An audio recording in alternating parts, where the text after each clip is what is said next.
Hello and welcome to GayV Club. I'm Drew Eden Hawk, also known as Daya, and I'm here with Mariana Salem, my co-host. We're two writers who love movies, television, and books, especially when they're gay, and we're here to talk about how we relate to these texts as gay people of color. Hello! What's up, guys? Hope you are well. We are very excited to record this episode. Yes, we are. Thank you for tuning in. Remember, if you like us, please consider following us on the socials, Twitter and Instagram at GayV_club. Leave a nice review wherever you listen to podcasts. Recommend us to your friends, to your crush, or whatever. Specifically recommend us to your crush, please. Yeah, shoot your shot. Mm-hmm. To anyone who is listening to this on recommendation from someone, do something with that information. Reflect on your life choices. Do something with that information. Yep. Yeah, so what are we talking about this episode, Mariana? We are talking about the Channel 4 original series, We Are Lady Parts! Woo! It is a new series created by Nida Manzoor, following an all-woman Muslim punk band called Lady Parts. We have both watched it separately 3 times already, at least. Yes. Please watch this show. It's on Stan in Australia, it's on Peacock in the US, and it's on Channel 4's 4 On Demand in the UK. Because, if you choose not to watch this show and it doesn't get a second season, you are Islamophobic. Yeah. Okay? Yeah. All right. Okay, you'll pay for my future therapy. It warms my heart, honestly. It's so wonderful. Watching this show, it felt like my heart was in the microwave the whole time. Okay. It was in the microwave, warming up, and by the end of it, the timer went ding, and my heart was warmed to perfection. I was so happy. Okay. Nice. I'm metaphor. a professional writer. Okay. In 2018, Nida Manzoor, she's Pakistani, she made a pilot episode for Channel 4's Comedy Blaps, which is basically like a program by Channel 4 where you get to see pilots and unmade comedy shows or very short micro series. They put them up on YouTube or I think possibly their site as well. Michaela Cole's show Chewing Gum had the teasers released in 2014 through this program, so that's one of the legacies of Comedy Blaps. So the pilot first came to our attention last year when we saw season 2 of Umbrella Academy and fell in love with Ritu Arya. Yep. I had no idea what I was in for when I clicked the thumbnail. I was clicking it for gay purposes. Yes. So imagine my delight. Yes. Imagine the delight when it was literally one of the best concepts ever created. It was just life-changing, literally. So yeah, the pilot on YouTube, it has 300,000 views right now, and it probably had way less a year ago. So when I first saw it, I wasn't expecting it to be a series. I didn't realize it was being made into a series until Mary sent me the trailer, basically, a month ago. Can I just say, I thought I was hallucinating when I saw the title, because I was like, what? The We Are Lady Parts? Of Lady Parts fame? I was so I sent it straight to you, because I hadn't even watched it yet when I sent it to you, because I was so oh my god, I have to send this to you immediately. Because there's a whole bunch of things from that program that don't get greenlit fully, so yeah, I wasn't expecting this to be one of them, but it was. And yeah, mashallah. Ritu Arya's character Saira is the band leader, but she got recast. And she's now played by Sarah Camilla Impey, and I've decided that she's better than Ritu.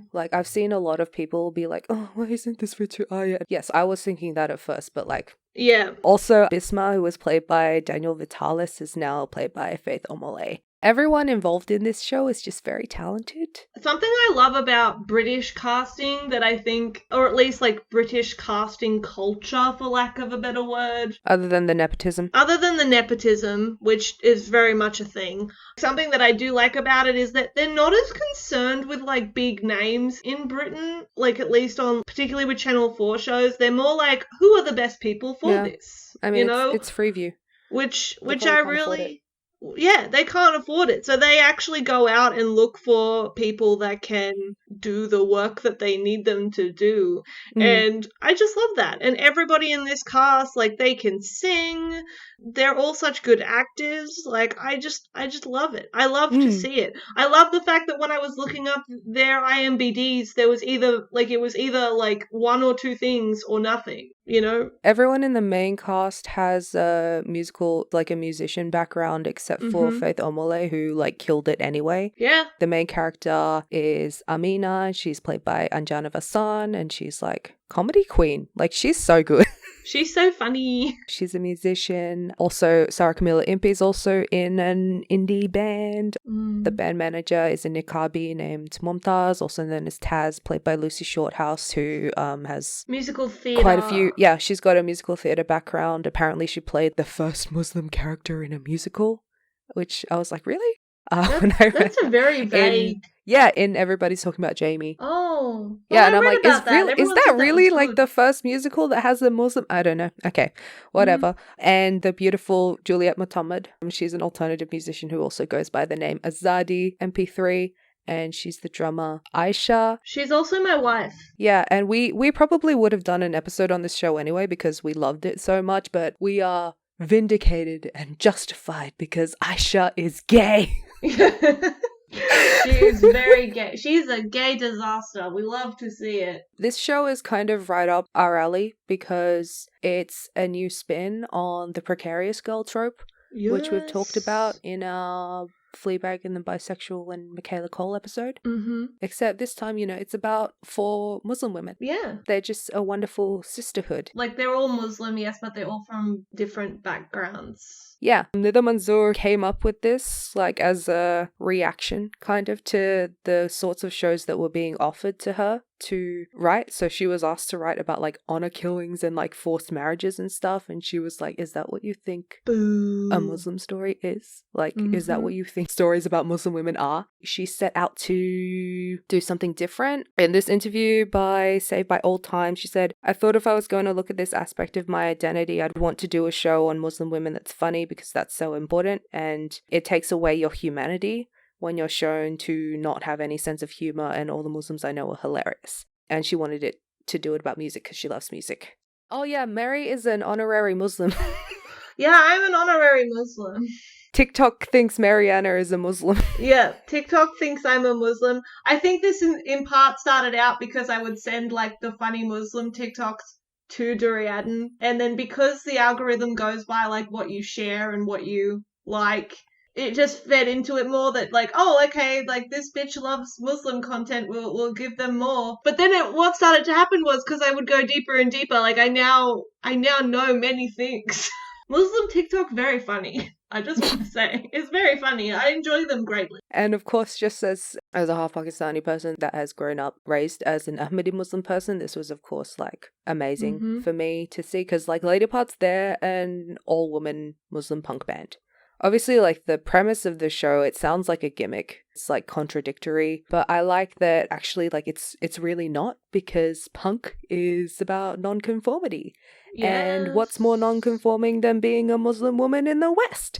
So yeah, and it's really cool just to see Muslim women used in the precarious woman trope, because they just don't fit the mold of anyone's expectations, and they fail those expectations, and that's exactly what it's all about. So yeah, as we said in the Fleabag vs. Bisexual episode, for the genre of like the precarious woman or precarious girl, but it sort of encompasses the trope or the character type of the woman in her 20s, 30s, who is navigating adulthood in a very fast-paced, changing world. It was coined around the time that shows like Girls and Issa Rae's show Diary of an Awkward Black Girl came out, because those shows were sort of looking at women coming into adulthood, coming into womanhood, if you like, and all the things that they'd been taught about what being a woman who is an adult would be like is no longer true, because they're, we're raised by older generations, and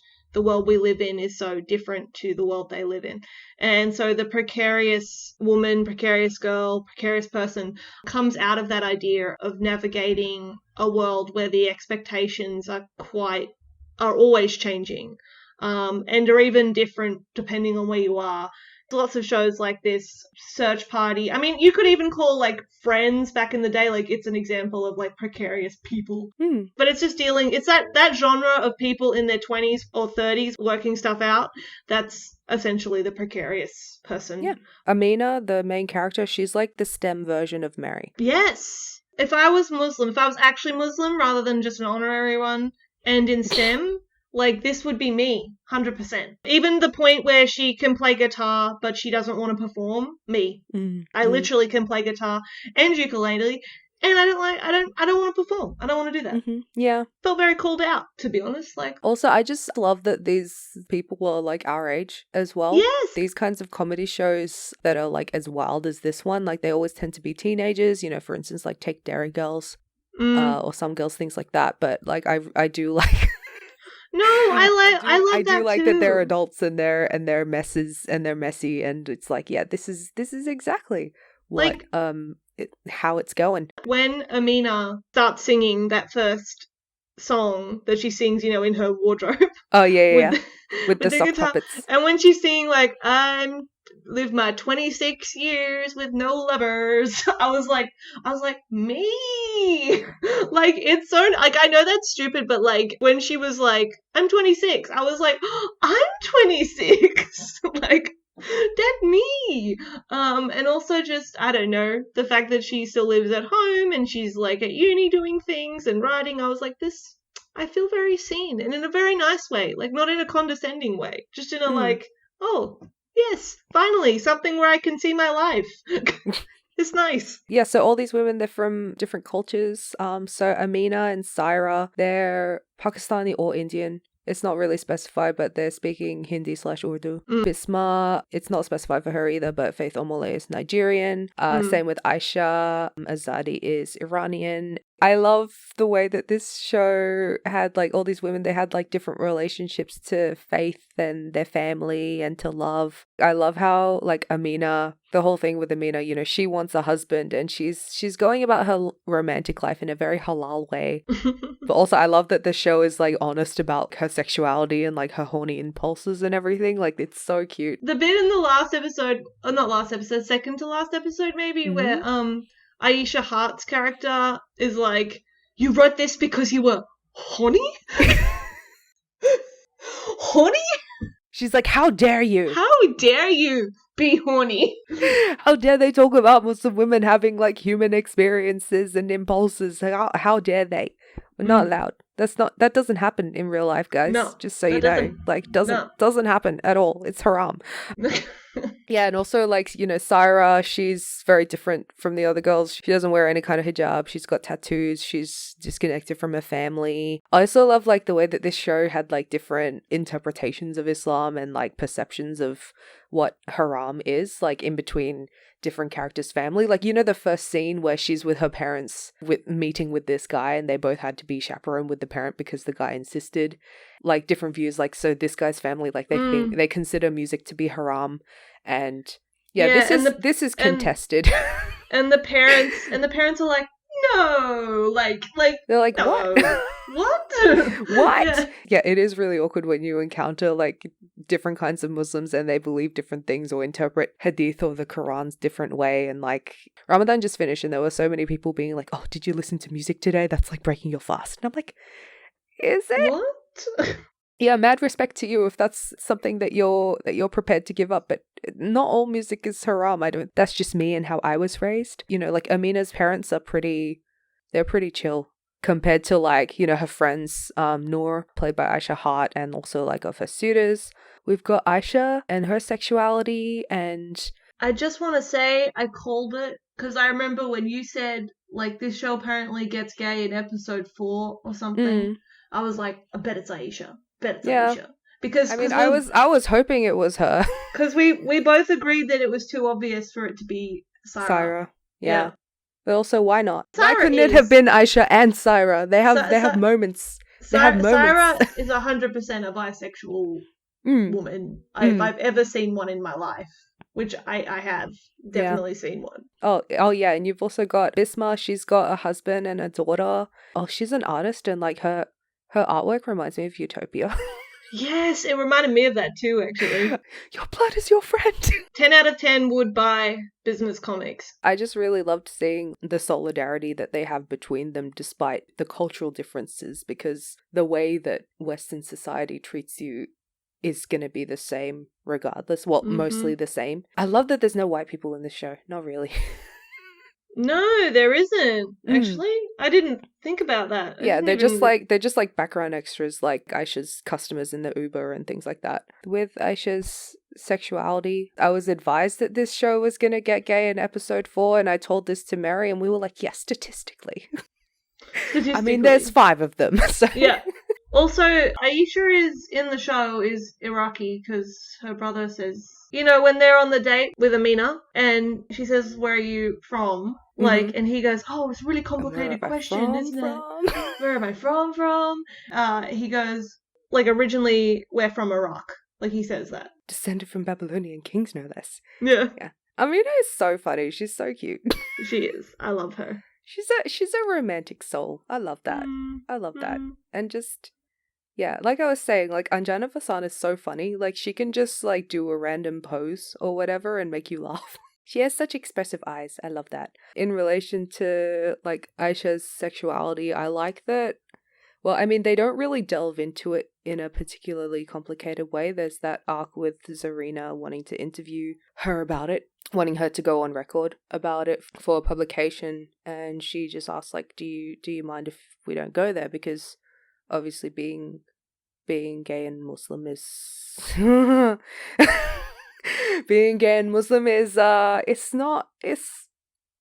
most of the time it's not a very fun experience, and it's not, the fact that she doesn't want to talk about it is quite, like, I think that is quite real. And it's like it's something that you are, but it's like you don't actually want to address it, like, to yourself or to anyone else, because it's like the attitude that you have given, like, the way that you're raised and the way that people perceive things, and, you know, what other people's interpretations of haram are. Yeah, it's just something that you don't really want to deal with or confront, which I found very relatable. Based on what I know, I didn't think they'd really go into it, because she seemed very closeted to me, and it's like, she clearly doesn't want to talk about it, so why would the show delve into it? Like, not to say there's nothing to talk about, but, like, she's not really told anyone, so...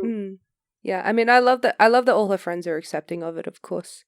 Yeah, they tease her, like, for obviously, it. I love like, it. yeah, because, like, Lady Parts, like, it's a safe space for them all. Because, you know, they all have different relationships to faith. Yeah, so I thought it was nice, like, that it's enough for Aisha, like, at the stage that her character is at in her life. Like, it's enough for her to, like, have her close friends who are also Muslim to be accepting of her. Because really, like, that's one of the best things that you can hope for, honestly, when you are gay and Muslim.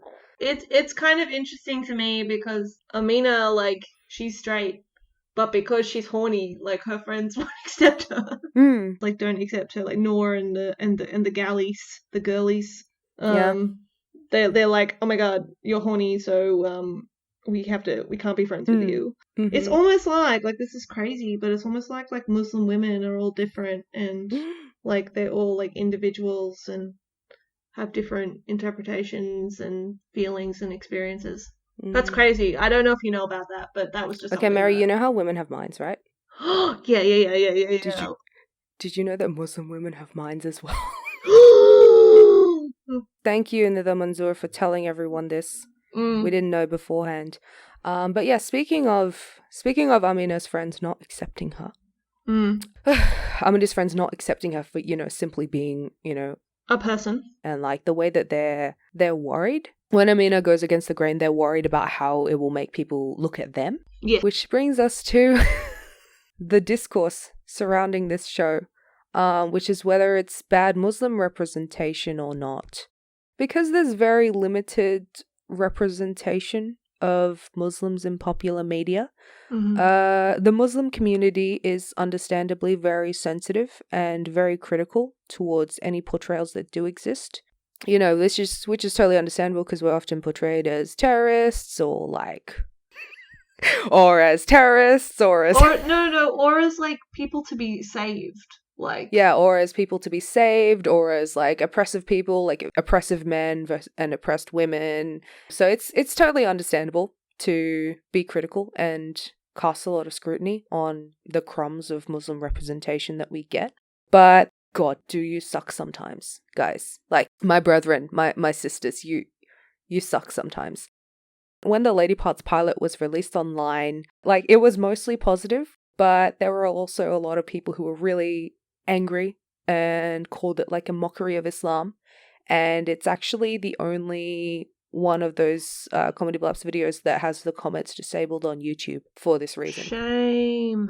Oh, also, Nida Manzoor had to delete her Twitter as well. Yeah, and also this has directly affected me, guys, because I really want the We Are Lady Parts t-shirts that you see in the show.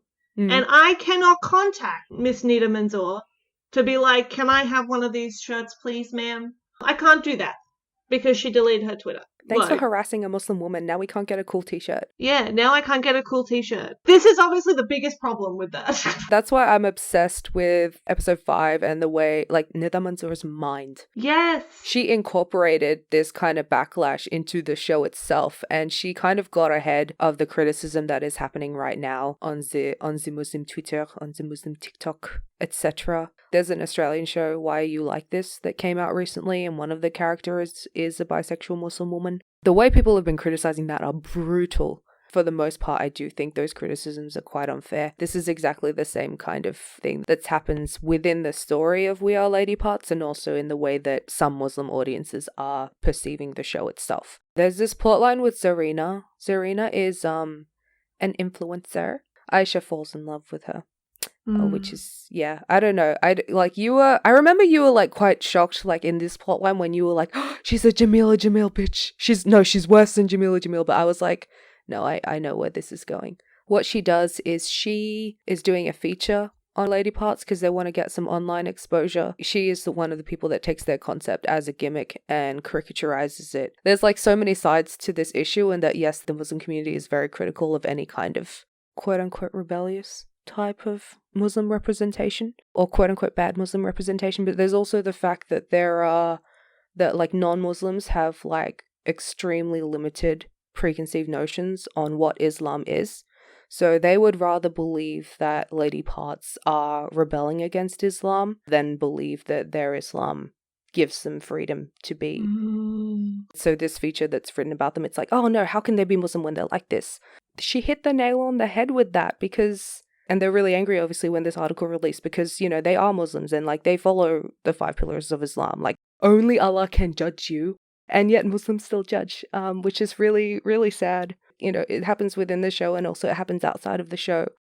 As a Muslim that doesn't really fit in with the, the ideals of the Muslim community. The perceived ideals. The perceived ideals, or just the standards that are placed on Muslim women as well. It's hard to be a Muslim in the West. It's such a huge effort. Like when I'm in Indonesia, it's like easy because everyone around you is like that and it's like completely normal. But like most Western societies are designed is it's almost like an inconvenience, dare I say. You have to go really out of your way to be different. Like it's a whole thing. Like it's not effortless to just be who you are. And like within Western societies, there are like standards imposed, I guess, on Muslims, especially Muslim women, where because you are so different from everyone else, you're basically representing everyone else. You're basically representing your whole faith, your whole community, and like just the way that you behave and interact with other people in the world is scrutinized because, you know, if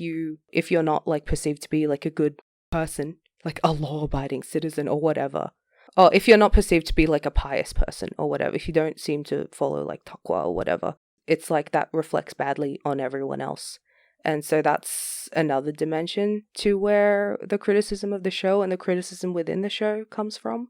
And yeah, so I think that was handled really well. Yeah. Just the minds of that. I cannot speak to it from a personal point of view. Yeah. But from a writing point of view, I remember like I instantly said to you, I was like, oh my God, she's getting ahead of it.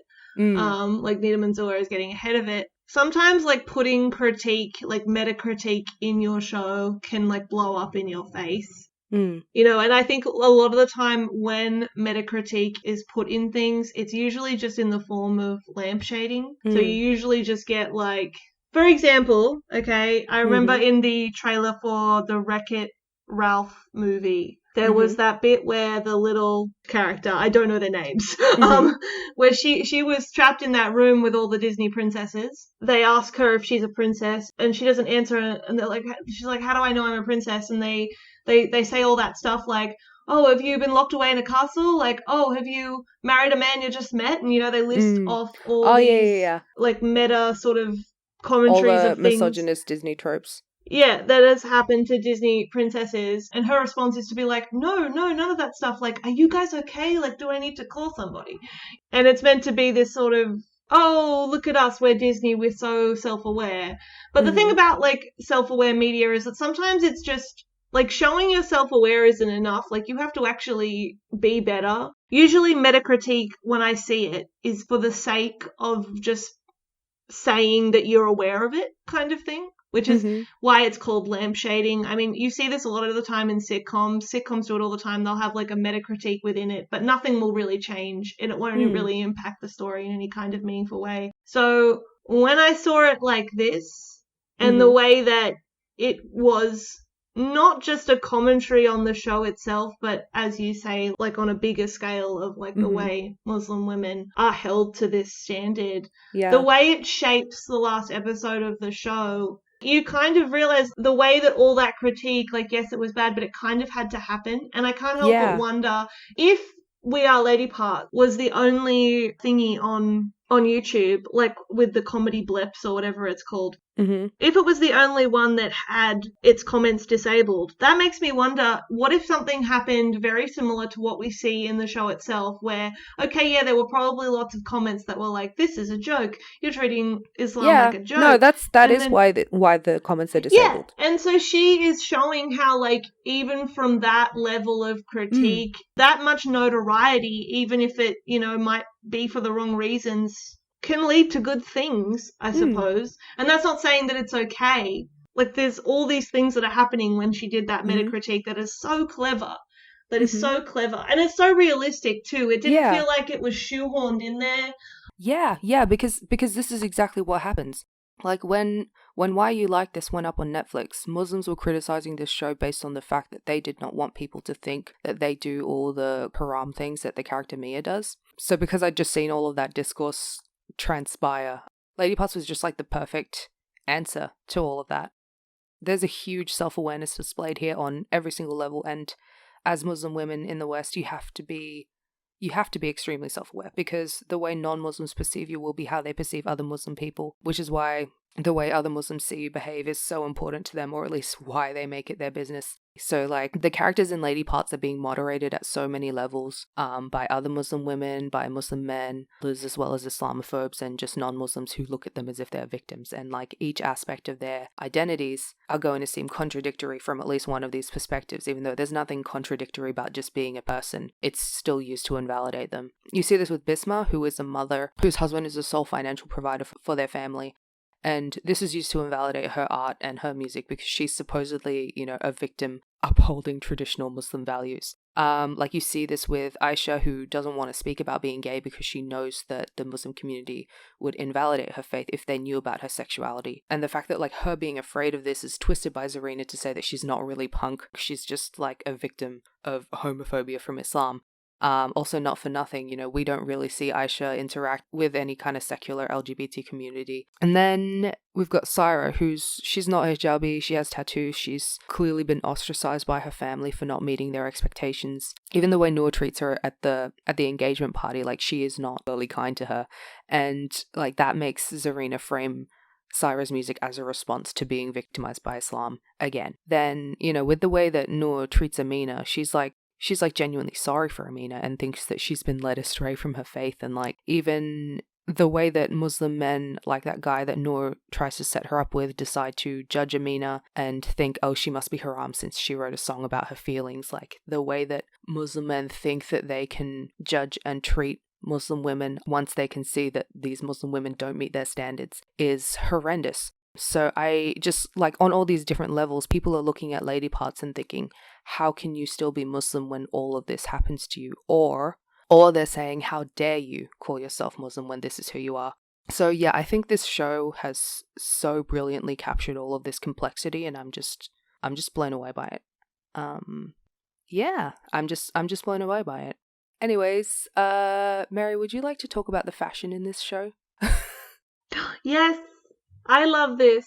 It's just fun. Sorry, segue into something nice.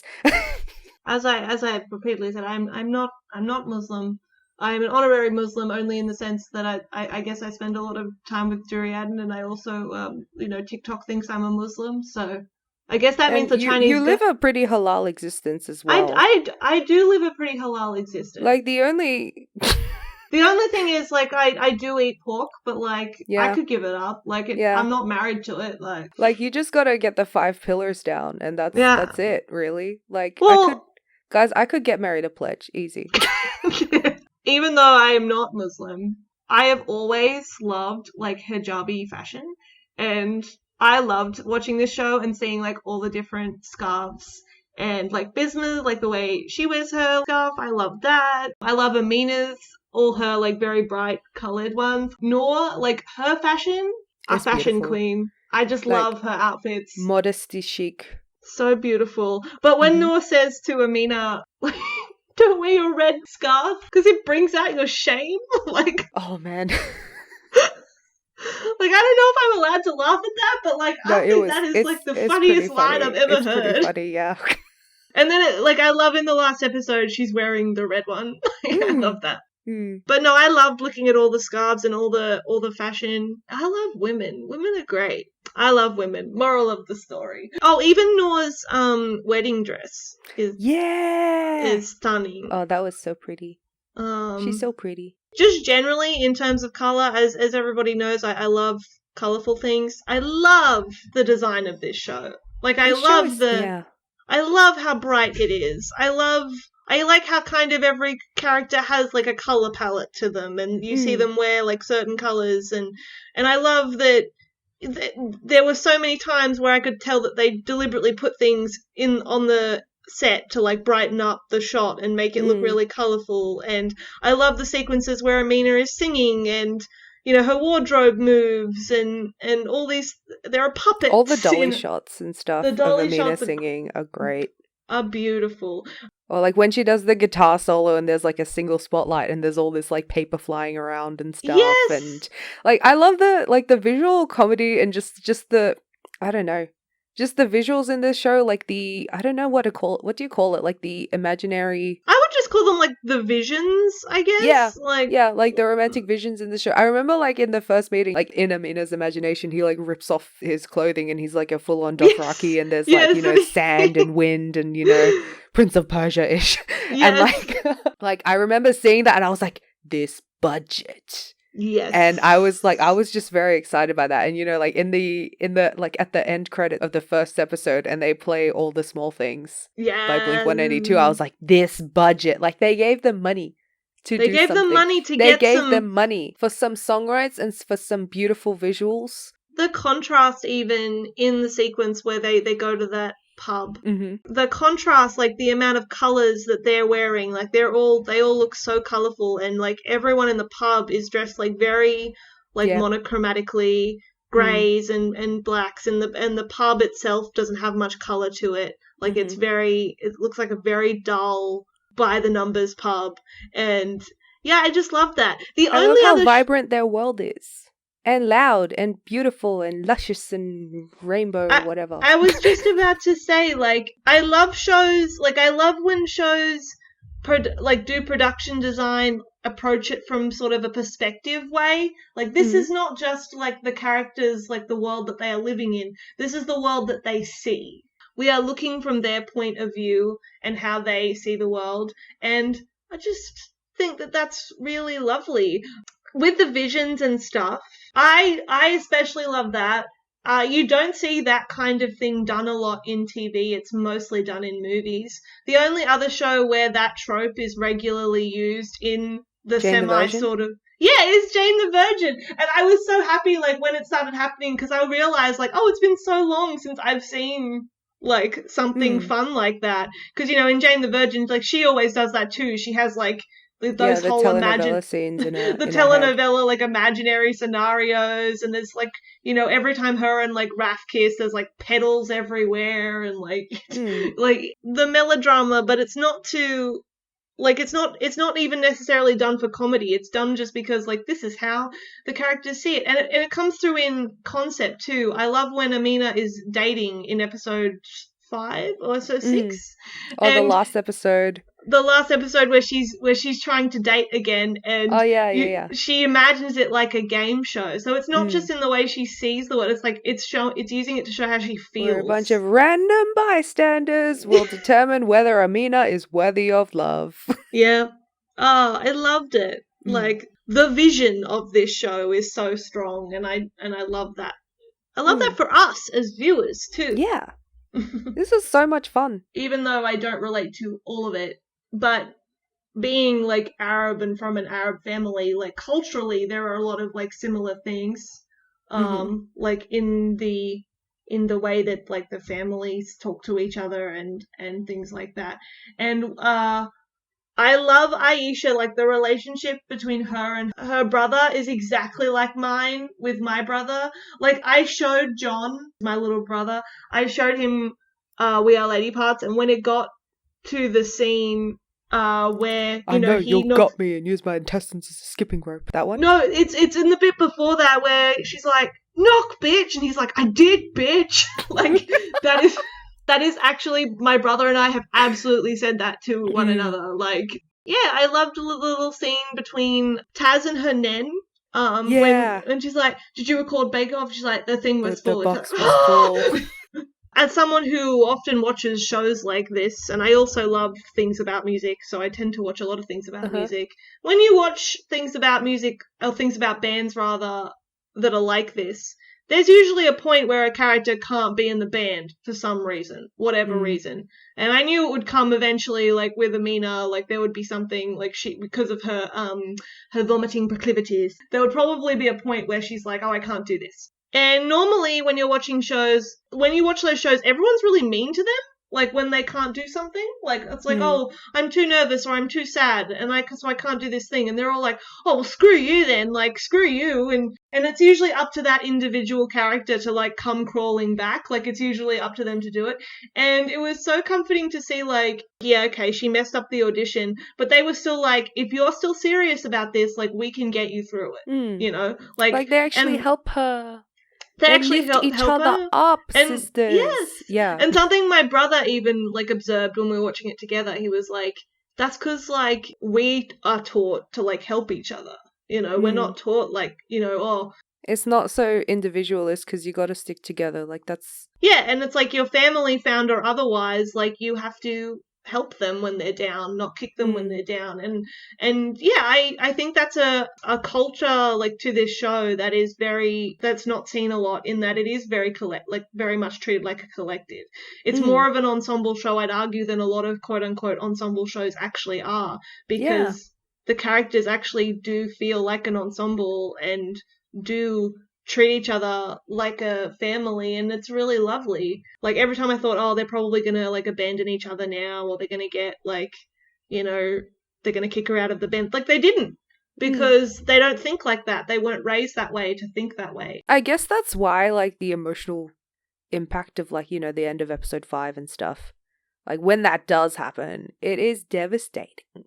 Like, they cannot... Oh my gosh, I wanted to cry! They're just, like, they're just completely incredulous at each other. I'll just say, in relation to, like, your relatability point, you're a non-Muslim and you can still relate to it, you know, regardless of your honorary status. Yes. Or regardless of my honorary regardless status. of the fact that you're also Arab.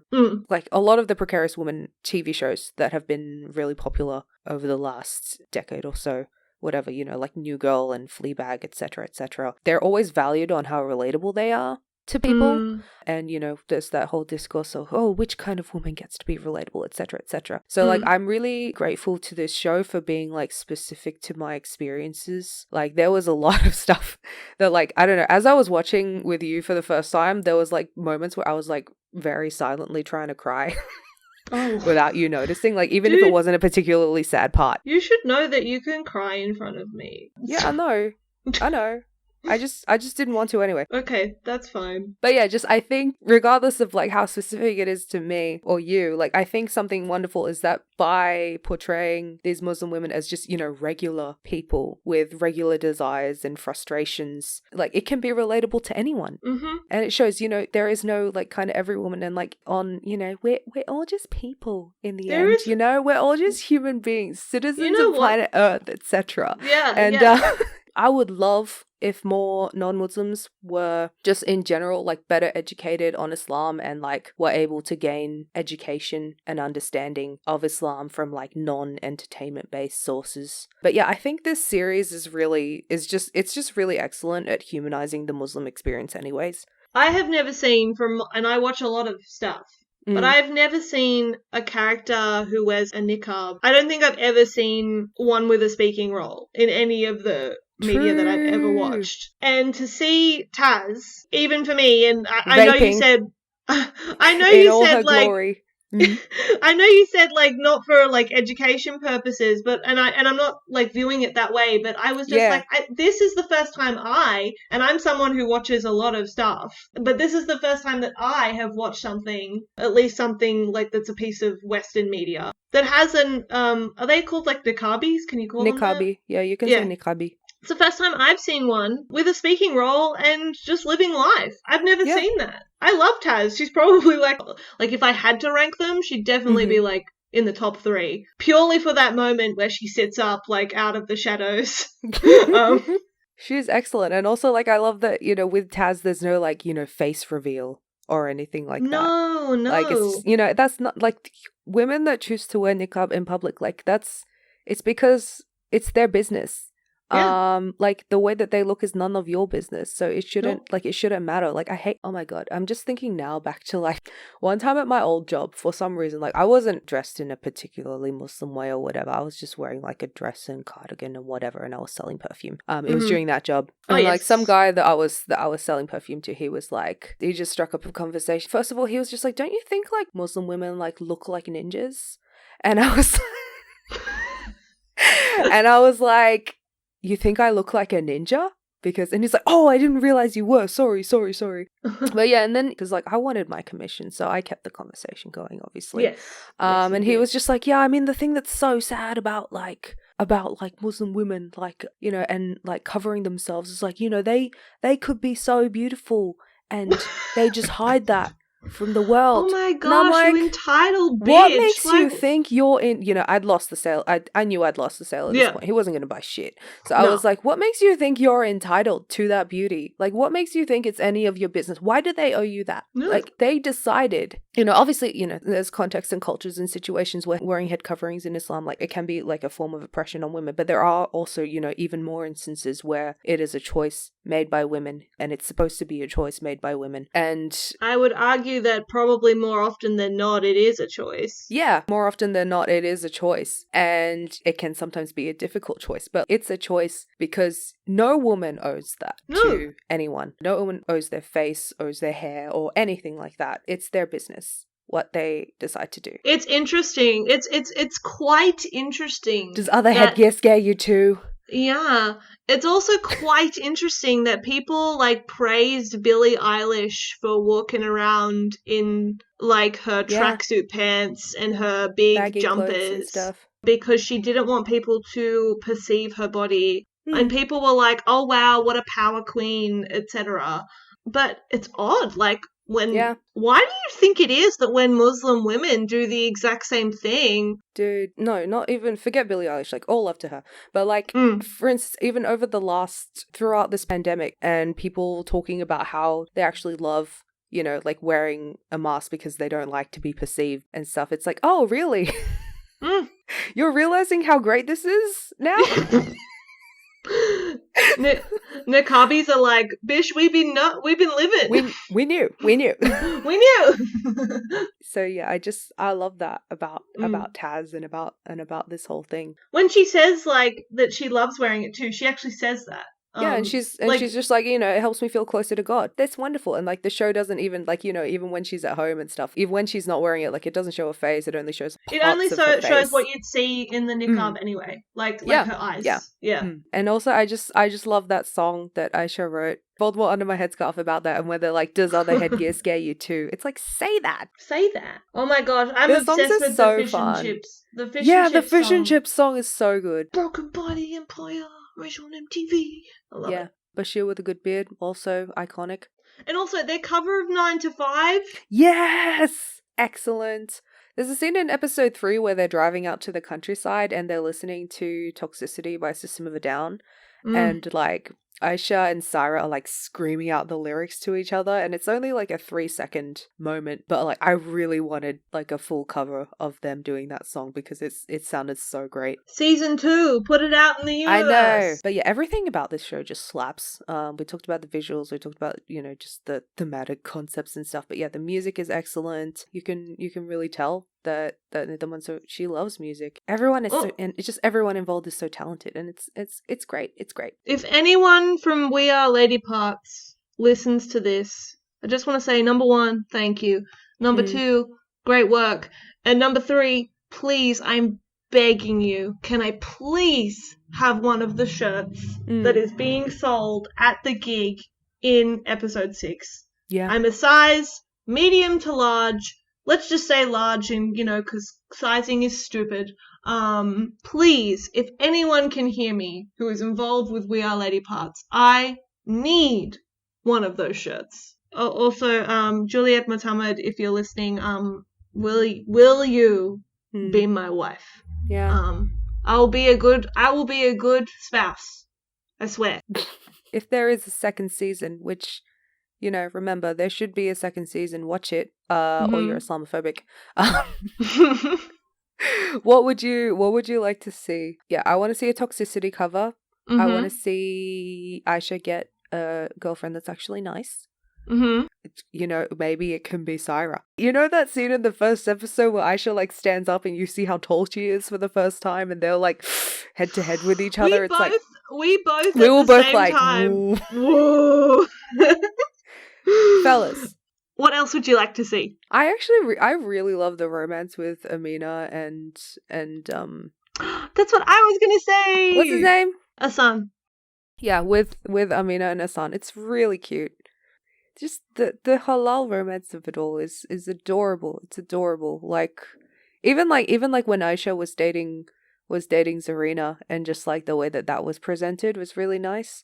This is what it's like. Like this is the Muslim dating experience. Like we met on marriage app and we DM'd for 2 years, and now we're getting married after meeting for the first time.